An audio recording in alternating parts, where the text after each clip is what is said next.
కొద్దిసేపు పరిచయం చేసి ఈ సందేశాన్ని ముగించాలని ఆశపడుతున్నా. మిస్టర్ పర్ఫెక్ట్ అంటే బైబిల్ గ్రంథంలో కనపడే వ్యక్తి అతనే మిస్టర్ పర్ఫెక్ట్. అమ్మా తెలుసా ఎవరో? వీళ్ళు ఏం చెప్తారంటే ఫిల్మ్ పేరు ఉండగా ప్రభాస్ ఏం చెబుతారు అంతేనా? ఆయన గురించి కొన్ని ట్యాగ్ లైన్స్ నేను చెప్తానండి.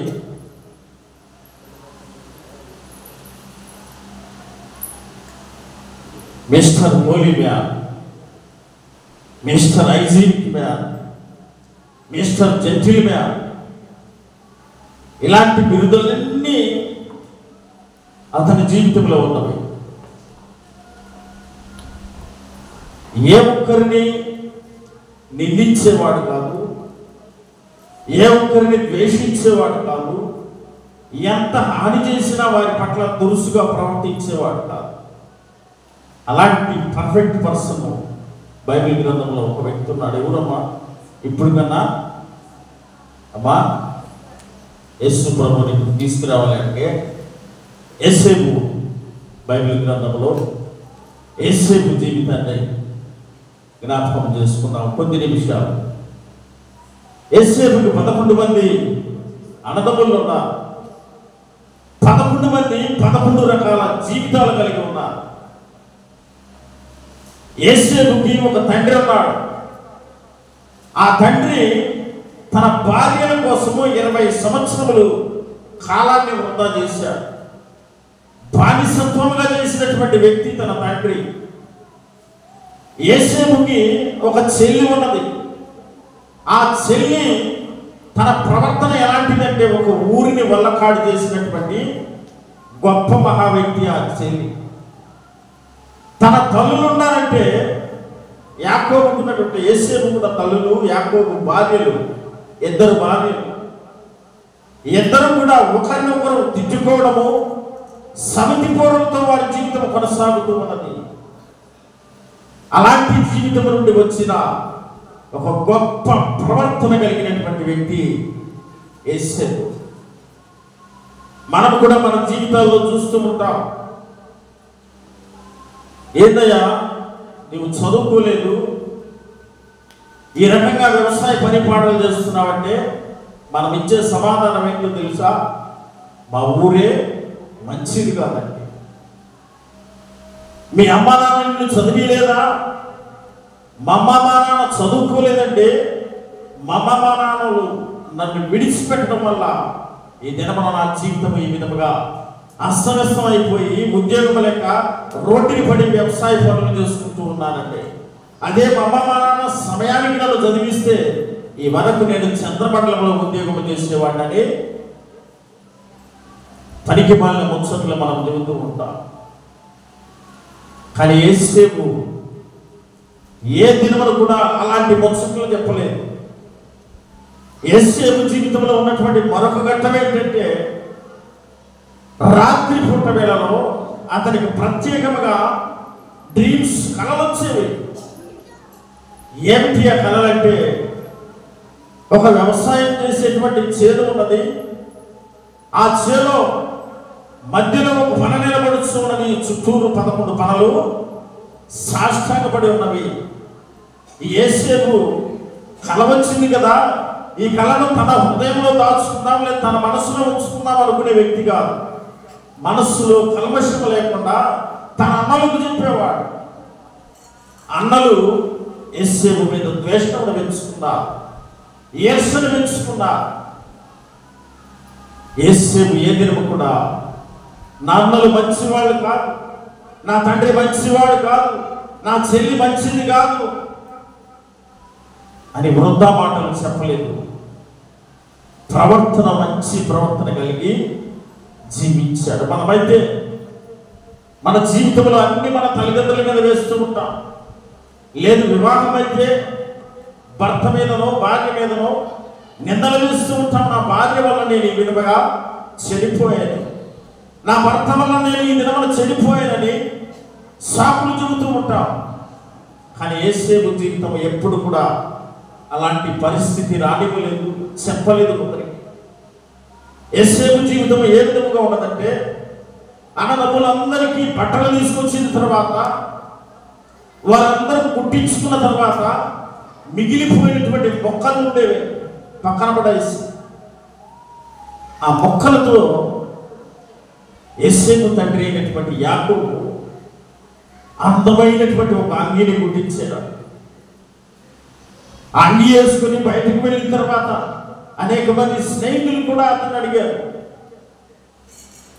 ఏంటి యోసేపు గుడ్డ మొక్కలతో అంగి కుట్టించుకున్నావు?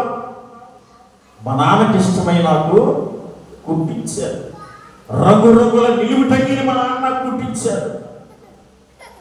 గొప్పగా చెప్పుకునేవాడు. వారి నాన్న పరువుని ఎక్కడ తీయటానికి ఇష్టపడేవాడు కాదు. వారి అన్నలు పెద్దవాడు చూస్తే వామి వరుస లేకుండా తిరిగేటువంటి వాడు, సుఖవ్యాధులు వస్తామని తెలిసినా తిరిగేటువంటి వ్యక్తి. రెండవవాడు ఎవరిని ముంచుదామా, ఎవరిని చంపుదామా, ఎవరిని పొడుద్దామా అని చూసేటువంటి వాడు. అయినా కానీ వారి మీద నిందలు మోపేటువంటి వాడు కాదు. యోసేపు అంత శ్రేష్టమైన వాడు. యోసేపు జీవితం కూడా అంత శ్రేష్టమైన జీవితమే. ఒకనొక దినమున తన అన్నదమ్ములు యోసేపు మీద ద్వేషం పెంచుకున్నారు. కుటుంబంలో చిన్నవాడు కదా, ఇష్టమైన భార్య పుట్టాడు కదా, నాన్న కూడా వీడినే అధికంగా చూస్తున్నాడు అని అసూయ పెంచుకున్నారు. ఒకనొక దినమున ఆహారం తీసుకుని వెళ్ళినటువంటి తన అన్నల దగ్గరకు కాపు కాసి అన్నదమ్ములే యోసేపు కొట్టి గోతిలో పడవేశారు. అయినా యోసేపు తన అన్నదమ్ముల మీద చెడ్డ మాటలు పలకలేదు, తన అన్నదమ్ముల మీద కోపాన్ని పెంచుకోలేదు, తన అన్నదమ్ముల ఎడల ద్వేషాన్ని పెంచుకోలేదు. ఎందుకు చేశారో ఏమో, నా అన్నలే కదా అని మౌనముగా ఉన్నాడు. యోసేపు ఫలించబడినటువంటి వ్యక్తిగా బైబిల్ గ్రంథంలో మనం కనబడుతూ ఉన్నాడు. ఎందుకు ఈ దినమున పాఠాల్లో యోసేపు జీవితాన్ని జత చేయవలసి వచ్చిందంటే, మనస్తత్వాన్ని దిద్దుకోవాలి, పరిచర్యను చేయాలి, ఒదిగి ఉండటం నేర్చుకోవాలి. కోడి తన పిల్లలను ఏ విధముగా అయితే రెక్కల కింద కాచి కాపాడుతూ ఉంటుందో, దేవుడు కూడా యోసేపును అదే విధంగా కాచి కాపాడాడు. యోసేపు యవన ప్రాయానికి వచ్చాడు. లోకం వైపు చూస్తే సంతోషముగా అన్నదమ్ములు ఏ విధంగా అయితే ఉన్నారో ఆ విధంగా నేను ఉండొచ్చు అనుకుని ఉంటే యోసేపు జీవితం ఫలించే జీవితముగా ఉండేది కాదు. ఒకనొక దినమున ఒక కోడి తన రెక్కల కింద పసి కోడి పిల్లలను రెక్కల కిందే ఉంచుతూ, ఈ కోడి పిల్లలు అనుకుంటున్నాయి అంట, మమ్మేంటి రోజు ఈ రెక్కల కింద దాచిపెడుతూ ఉన్నది, ఈ అందమైన భూప్రపంచాన్ని చూడాలని నాకు ఆశ ఉన్నది, మా తల్లి ఏంటి ఈ రెక్కలు బంధిస్తూ ఉన్నదని తల్లి మీద ఈ చిన్న కోడి పిల్లలు సొనుక్కుంటూ ఉండేవారు. తల్లేమో రెక్కల కింద కాచి ఆకాశం వైపు చూస్తూ ఉండేదంట, పాడ చూస్తూ ఉండేదంట. ఎక్కడ గ్రంథం వచ్చిందో, ఎక్కడ కాకులు వస్తాయో, ఎక్కడ పిల్లులు వస్తాయో, ఎక్కడ కుక్కలు వస్తాయో, పసిపిల్లలైనటువంటి నా ఈ కోడి పిల్లల్ని తింటవి చంపుతామని ఆ తల్లి కోడి రెక్కల కింద పెట్టుకుని భద్రపరిచేదంట. ఒకనొక దినమున ఒక కోడి పిల్ల రెక్కల నుండి జారుకుని పక్కకి వెళ్ళిందంట, బయటకు వెళ్ళిందంట. కొద్దిగా దూరము తల్లి విషయాన్ని గమనించలేదంట. ఆ కోడి పిల్ల అనుకుంటుందంట, ఆహా, ఇప్పటి వరకు నేను తల్లి కింద ఉంటే నాకేమీ కనపడలేదు, బయటకు వస్తే తూనీగలు, ఆకాశము, చెట్లు ఎంత రమ్యముగా ఉన్నవి. కనమన్న అన్నదమ్ములు లేదా నా తోటి పిల్లల్ని, కోడి పిల్లలను కూడా తీసుకుంటాం అనుకున్నదంట. ఈలోపు ఆకాశం నుండి విపరీతమైనటువంటి స్పీడ్తో వేగంతో ఒక గెద్ద రానే వచ్చి ఆ కోడి పిల్లను 2 కాళ్ళలో బంధించి పైకి తీసుకెళ్ళిందంట. ఆ రెక్కలు ఆ కాళ్ళ మధ్య బంధించబడి ఉన్న ఆ కోడి పిల్ల అప్పటి వరకు భద్రంగానే ఉన్నదంట. ఆకాశంలోనికి ఆ గ్రద్ద ఇంకా ఎగురుచూ ఉన్నదంట. ఈ కోడి పిల్లను అనుకుంటుందంట, అబ్బా మా అమ్మ దగ్గరే ఉన్నది, మా అమ్మ దగ్గర మొత్తం మోకలు ఆ నీళ్లు తప్పితే ఏమన్నది, ఈ గ్రద్ద చూడు తన కాళ్ళలో నన్ను బంధించి పైకి తీసుకొస్తే అందమైన లోయలు కనపడుతున్నవి, అందమైన నదులు కనపడుతున్నవి,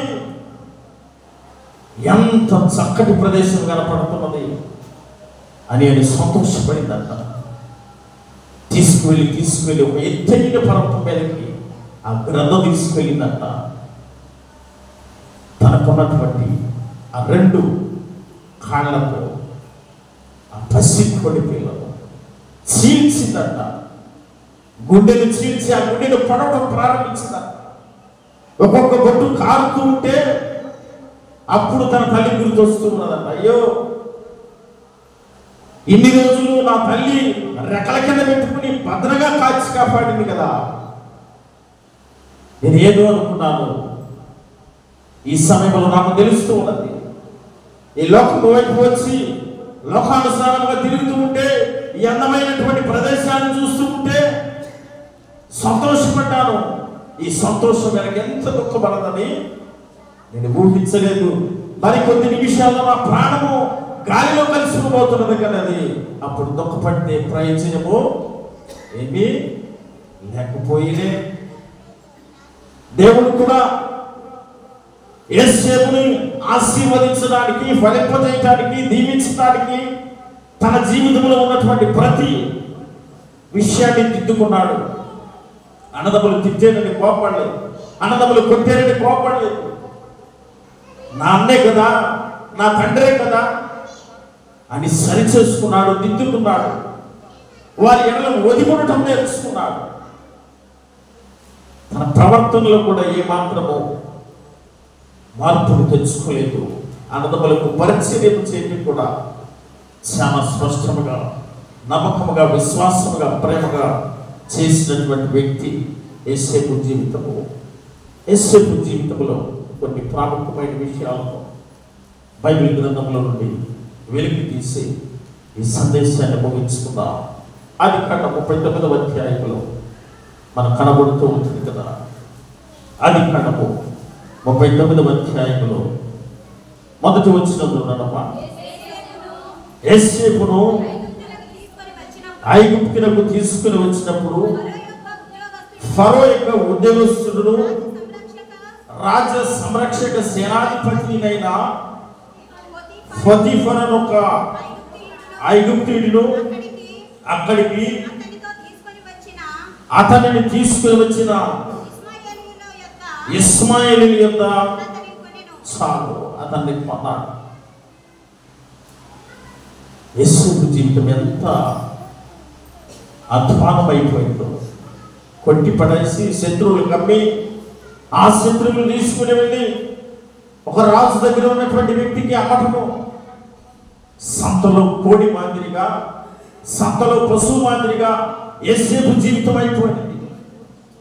యవన ప్రాయంలో ఉన్నాడు, చూడటానికి చక్కనివాడు, సుందరివాడు. యవన ప్రాయంలో ఉన్నవాడికి కోపం అధికంగా ఉంటుంది, నెమ్మదితనం ఉండదు. యవన ప్రాయంలో ఉన్నవాడికి ఉడుకు రక్తంతో ఉంటాడు. కాబట్టి యేసు తగ్గింపు జీవితంలో ఉన్నాడు. నలుడు సంపలో ఒక పశువు మాదిరిగా నాన్నదమ్ములు కొట్టి అమ్మేసి వారి మీద కోపాన్ని పెంచుకోలేదు, వారి మీద ద్వేషాన్ని పెంచుకోలేదు. వారి ఎడల మరింత ప్రేమను కలిగి ఉన్నట్లుగా చూస్తూ ఉన్నా,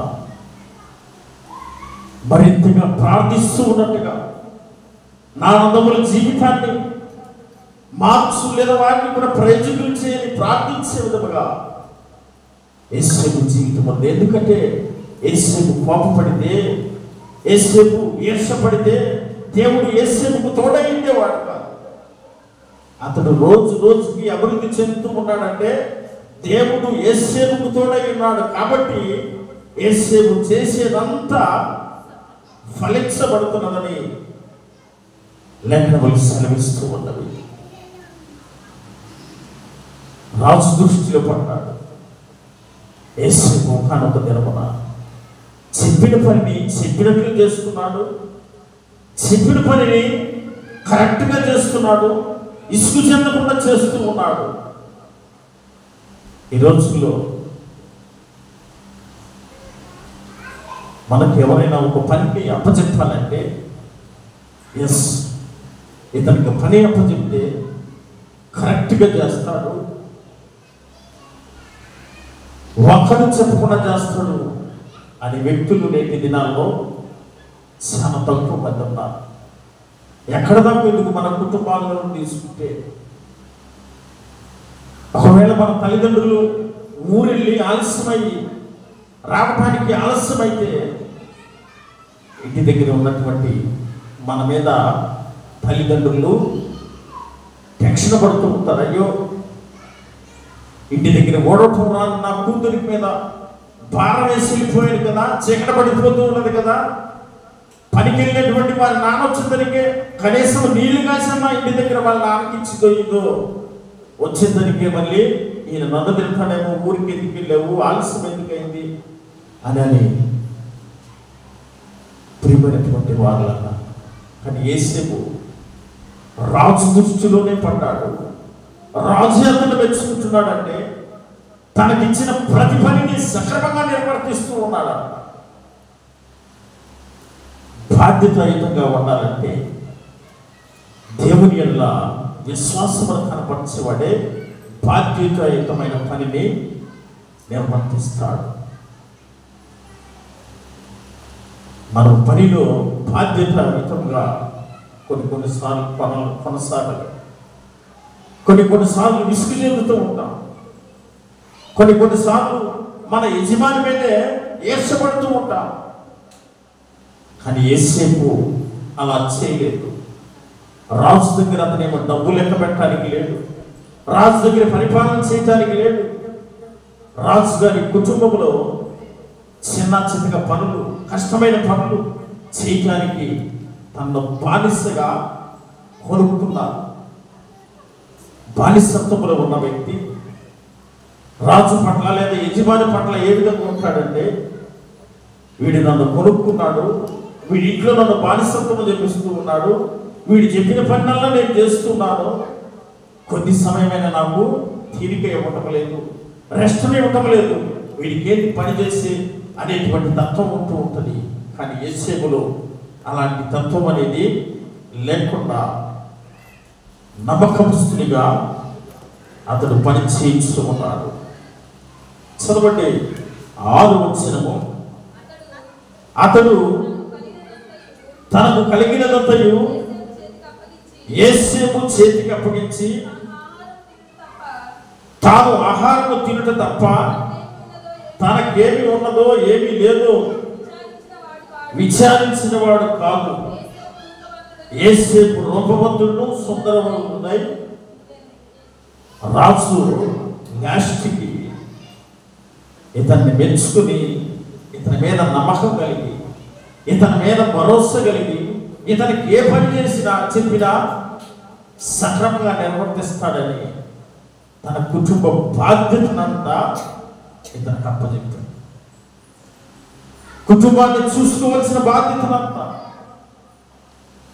మొన్నటి దాకా బానిసగా ఉన్నటువంటి వ్యక్తిని కుటుంబ వ్యవహారాలు, కుటుంబ బాధ్యతను చూసే వ్యక్తిగా దేవుడు ఆ కుటుంబంలో యేసేపును అభివృద్ధిపరచాడు.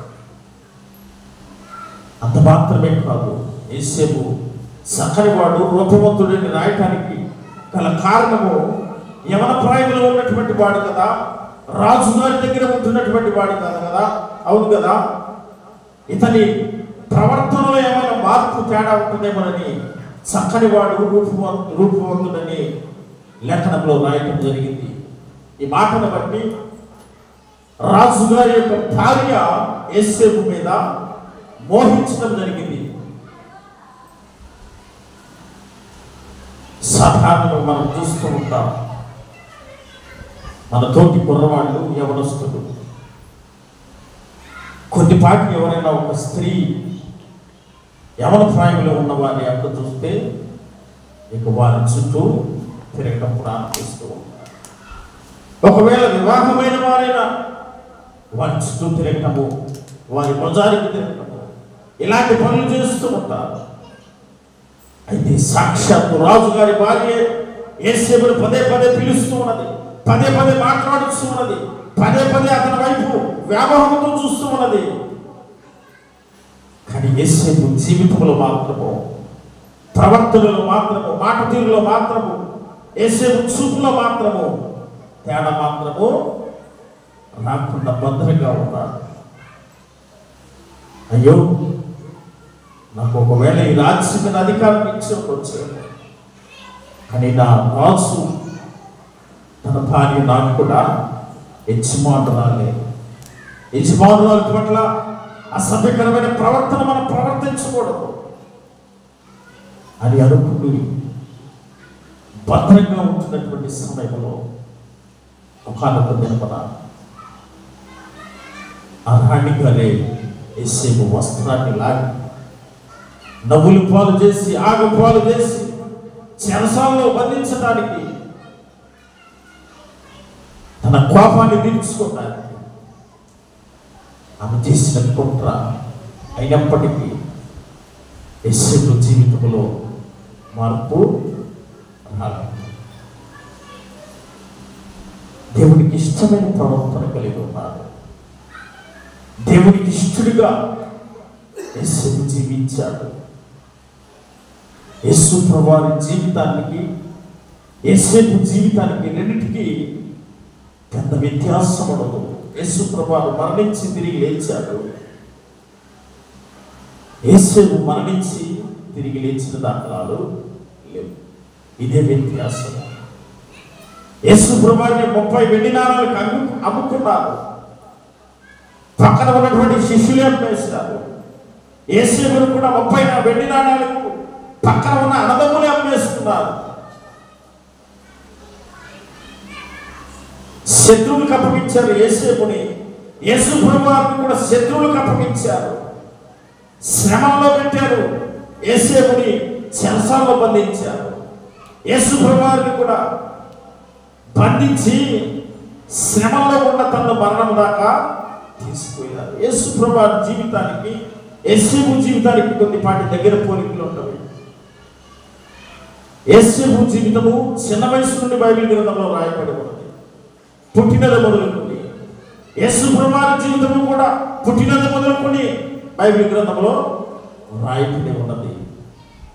ప్రియమైనటువంటి దేవుని బిడ్డలారా, దేవునికి ఇష్టమైన ప్రవర్తన కనుక మనం ప్రవర్తించి జీవించగలిగితే దేవుడు మన జీవితాన్ని యేసేపు వలె అభివృద్ధి చేయడానికి సంసిద్ధంగా ఉన్నారు. యేసేపు జీవితము కుటుంబం నుండి బయటకు వచ్చి శత్రువులలోనికి వెళ్ళి, శత్రువుల ఇంకా బానిసత్వముగా ఉండి, ఆ బానిస ఉన్నటువంటి ఇంటిలోనే ఇంటికి యజమానుడిగా అయ్యి, ఆ యజమానుడి చేత ఈ రాజ్యానికి ప్రధానిగా నియమించబడి సింహాసనం మీద కూర్చోబెట్టాడు. దేవుడు కారణం యేసేపు జీవితము తన ప్రవర్తన దేవునికి ఇష్టముగా నడుచుకున్నాడు. ప్రవర్తనలో వార్త బైబిల్ గ్రంథంలో అనేక మంది ప్రవర్తనలో నుండి వైదొలిగిపోయి జీవితాలు పతనమైన వారిని మనం చూస్తూ ఉన్నాం. యేసేపు చెల్లె దీనా లోకం వైపు బయటికి వెళ్ళి ఆ గ్రామాన్ని వల్లకాడు చేసి లోకంలో ఉన్న సౌందర్యాన్ని చూడాలని వెళ్ళి ఒక రాజుగారి కుమారుడు చేతపడి ఆ చెయ్యి పట్టి చెరిపివేసిన తర్వాత యాకోబు కుమారులు, యాకోబు బహుగా దుఃఖపడి ఆ షెకెము ఉండేటువంటి ఆ ప్రాంతం అంతటిని చెల్లాచెదురు చేసి వారి కుటుంబాన్ని ఆగం చేసి మరెక్కడ దేనా పేరు బైబిల్ గ్రంథంలో లేదు. యేసేపు జీవితముల గురించి అనేక సందర్భాల్లో మనం జ్ఞాపకం చేసుకుంటాం. ప్రియమైనటువంటి దేవుని బిడ్డలారా, దేవుని మందిరానికి వచ్చినప్పుడు మన ప్రవర్తన జాగ్రత్తగా ఉండాలి. మన గృహంలో ఉన్నప్పుడు మన ప్రవర్తన చాలా జాగ్రత్తగా ఉండాలి. ఇతరులతో మాట్లాడేటప్పుడు మన ప్రవర్తన జాగ్రత్తగా ఉండాలి. ఇతరుల వైపు మనము ఏదైనా చెప్పదలుచుకున్నప్పుడు మనం చెప్పేది చాలా జాగ్రత్తగా ఉండాలి. మనసులో ఒకటి ఉంచుకొని బయటకు ఒకటి చెప్పే విధముగా మన జీవితము ఉండకూడదు. యేసేపు జీవితంలో నిస్వార్థముగా ఉన్నాడు. స్వార్థం అనేది లేకుండా ఉన్నాడు. రాజు గారి తర్వాత రాజు అంతటి వాడయ్యాడు. రాజు భార్య శిక్షకు గురి చేసింది. శిక్షకు చెరసాల్లో వేయించింది. చెరసాల్లో కూడా మెప్పు పొంది చెరసాల్లో నుండి బయటకు తీయబడ్డాడు. రాజుగారికి వచ్చిన కలకు భావం చెప్పాలంటే ఈ రాజ్యంలో ఎవరు లేదు, లోపల ఉన్నటువంటి యేసేపు మాత్రమే చెప్పగలడు. యేసేపును బయటకు తీసుకున్నట్టని దేవుని చేత విడుదల కలిగించినటువంటి గొప్ప దేవుడు యేసేపు జీవితంలో. యేసేపు బయటకు వచ్చి ఆ కలభావం చెప్పి అర్థమని చెప్పి రాబో సంవత్సరాల్లో కరువు సంభవించబోతూ ఉన్నది, జాగ్రత్తగా సిద్ధపడి ఉండాలని హెచ్చరించినప్పుడు ఆ పగ్గాలు, ఆ రాజ్య పగ్గాలను జ్ఞానవంతుడు, ఇంటెలిజెంట్, మేధావి అయినటువంటి నీకే అప్పచెప్తున్నాడని యేసేపుకు బాధ్యతను అప్పచెప్పాడు. కరువులో కూడా ఆ రాజ్యాన్ని సమృద్ధిలోకి నడిపించాడు యేసేపు. తన రాజ్యాన్ని కాపాడటమే కాకుండా తన అన్నదమ్ములను కూడా కాపాడాడు. వారికి కూడా కరువు లేకుండా చేశాడు. వారి ఎడలకు కూడా కృతజ్ఞత కలిగి ఉన్నాడు. ఒకవేళ కొట్టి నన్ను బంధించారు, నన్ను శిక్షించారని యేసేపు బాధపడ్డాడు. వారు తెలిసి తెలివి చేసేదేమో నా అన్నదమ్ములే కదా అని జాలి కలిగి ఆ కరువులో కూడా వారికి ఆహారమును ఇచ్చి నడిపించుకున్నటువంటి గొప్ప స్థితి. వీటన్నిటికీ కారణము యేసేపు జీవితంలో దేవునికి ఇష్టమైన ప్రవర్తన కలిగి ఉన్నాడు. ఇది నా లేఖన భాగంలో పాఠ్యాంశాలు మనకు తెలియపరుస్తున్నవి కూడా ఈ అంశాలు. కాబట్టి మనమందరము కూడా ఈ 3 విషయాలను జ్ఞాపకం ఉంచుకొని మొట్టమొదటిగా 26వ గ్రంథంలో మన ప్రవర్తన మనము దిద్దుకోవాలి. రెండవది పరిచర్యను చేయాలి. మూడవది వదిగుండాలి. యేసేపు వదిగుండాలి. ప్రతి బాధను భరించాడు. వదిగుండాన్ని బట్టి తను బహుగా ఆశీర్వదించబడ్డాడు. అలాంటి ఆశీర్వాదాలు ఈ మధ్యాహ్న కాలంలో దేవుడు మనందరికీ అనుగ్రహించులాగా దేవుడు సహాయం చేయగలడు. దానిలో వచ్చి చిన్న ప్రార్థన చేసుకుందాం.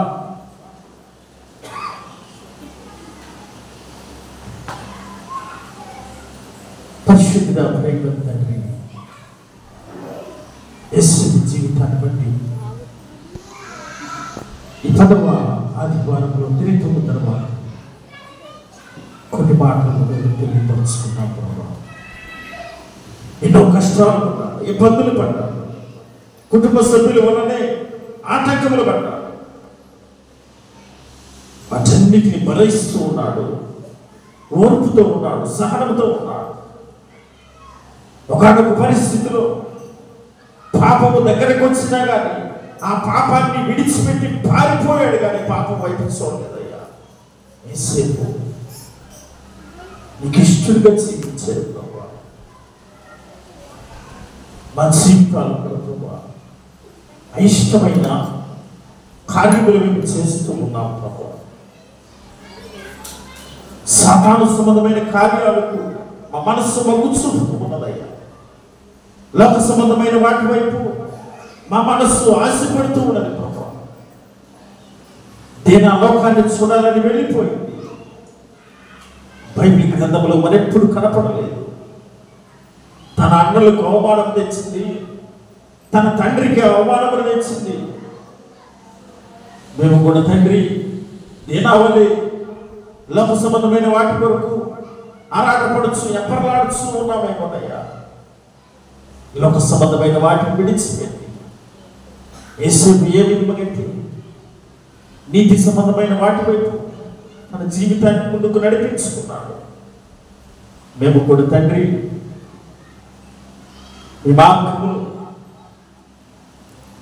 మీ నడవడికలు మేము కూడా నడిచి, ఒకవేళ ఈ దినమున మాకు కష్టాలు ఉండొచ్చు, ఒకవేళ ఈ దినమున మాకు ఆటంకములు ఉండొచ్చేమో, ఒకవేళ ఈ దినమున మాకు పేదరికంలో మేము ఉండొచ్చేమో.